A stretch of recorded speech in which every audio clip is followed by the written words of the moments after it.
بسم الله الرحمن الرحيم. ازيكم عاملين ايه؟ يا رب دايما تكونوا باحسن صحة وباحسن حال. النهاردة ان شاء الله هنعمل مع بعض صوص التومية، وهنعمل كمان صوص التومية الاصفر اللي بتقدم في المطاعم، وصوص التومية الاحمر الحامي اللي بتقدم في المطاعم. يا رب يعجبكم الفيديو وتكونوا تستفادوا من المحتوى اللي احنا بنقدمه. ما تنسونيش بقى باللايك والشير والاشتراك في القناة، وشكرا. ويلا بينا نشوف المكونات بتاعتنا. دلوقتي انا عندي معلقتين نشا كبار، هحط عليهم كوباية مية اهي، كوباية مية. بسم الله الرحمن الرحيم. لسه ما ولعتش النار. هقلبهم كده كويس، ادوبهم الاول على البارد وبعدين نولع النار بعد ما تدوب. دلوقتي بعد بقى ما هي دابت خالص هولع النار. هنفضل نقلب فيها كده لحد ما تتماسك اهي. بدأت تتماسك اهي زي ما انتوا شايفين اهو. في الوقت بقى دوت خلاص بعد ما استوت كده، انا عندي هنا نص راس توم قشرتها، هحطها عليها بقى وهي سخنة. طب ليه عملت كده؟ علشان الحموان بتاع التوم يروح كده. بقى هطفي خلاص، انا حطيت عليه صحيح لان انا في الاخر لما يبرد هضرب كله في الخلاط.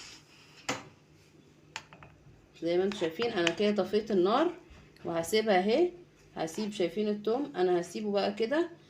الحموان اللي هو بيبقى فيه كده، فيه لسعة كده بتبقى من التوم، هتروح لما احطه كده في السخونية. اللسعة بتاعته دي هتروح. حوالي نص راس توم، لو عايزة تكتري التوم ماشي، طالما انت بتعمليه بالطريقة دي لسعة التوم هتروح. لما يبرد خالص بقى هنرجع ونشوف هنعمل ايه وبقية المكونات اللي هنحطها على التومية ايه. دلوقتي بقى بعد ما عملت المهلبية بردت خالص، بصوا بقت بالشكل دوت اللي هي ايه، جامدة كده، عبارة عن قطعة كده جامدة. بقية المكونات عندي نص كوباية زيت، زبداية، عصير نص ليمونة، شوية سكر صغيرين وشوية ملح، وهنا معلقة كبيرة مايونيز، وهنا معلقة خل. هحط ده بقى كله في الخلاط وهنضربهم مع بعض. هنبدأ ننزل كده في كل المكونات اللي عندنا. وعندي نص كوباية زيت، معلقة خل، عصير نص ليمون اهي،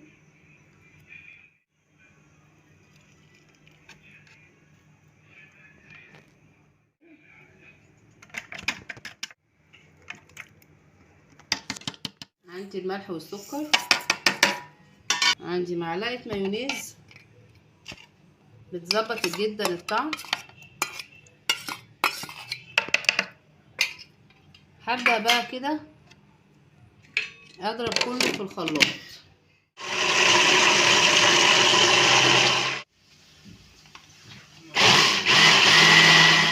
بقت ناعمة ازاي اهي. هنبدأ بقى نقدمها ونعمل منها صوص التومية الاحمر وصوص التومية الاصفر. دلوقتي بصوا اهو، زي ما انتوا شايفين ناعم جدا. فضلت اضرب فيه لحد ما وصلته لانه بقى ناعم قوي زي ما انتوا شايفينه كده. ده بقى صوص التومية الابيض. في عندي بقى هنا صوص تومية بيتقدم في المطاعم بيبقى لونه احمر، وفي صوص لونه اصفر. هقول لكم ايه السر بتاعهم. عندي هنا دي مستردة، وعندي هنا هوت صوص. هبدأ بقى احط عليهم هنا شوية برضو تومية، وهنا شوية تومية. بس الهوت صوص انا هزوده كمان شوية شطة.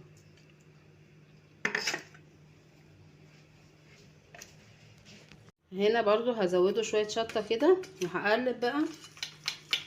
ده بقى بيبقى الصوص الاحمر اللي بيتقدم في المطاعم، صوص التومية الاحمر، هو دوت السر بتاعه. هقلبه كده لحد ما يبقى ليه شكل لونه كده احمر اهو. وهنا عندي برضو اللي هو بالمستردة، صوص التومية بالمستردة بيبقى صوص اصفر برضو، بيتقلب كويس جدا كده. متنسونيش بقى باللايك والشير والاشتراك في القناة، وشكرا. دلوقتي هنعمل سلطة الطحينة. ادي الطحينة عندي اهي، وتوم مفروم. يعني بصوا دي ابسط طريقة، يعني في دقيقة وانتي واقفة هتعمليها. عندي هنا توم مفروم وملح وكمون. هنا كمون،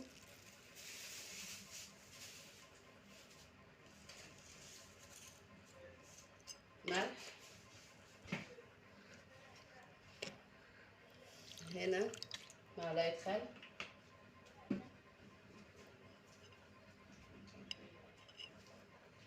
وهنزود بالمية. دي مية طبعا بقى على حسب انت عايزاها سمكها خفيف ولا تقيل، هتزودي المية. ولو لقيتي وحسيتي ان عايزة ملح بعد كده تزوديها.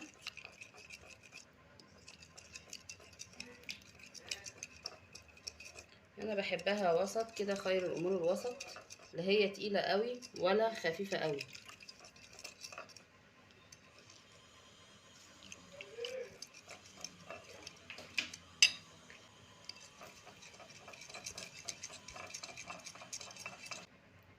كده سمكها حلو، وهي لما بتتساب في التلاجة بتتقل شوية.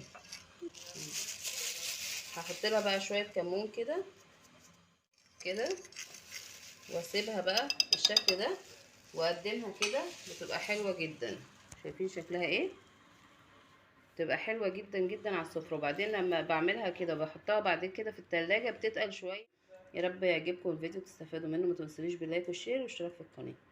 وشكرا، والسلام عليكم ورحمة الله وبركاته.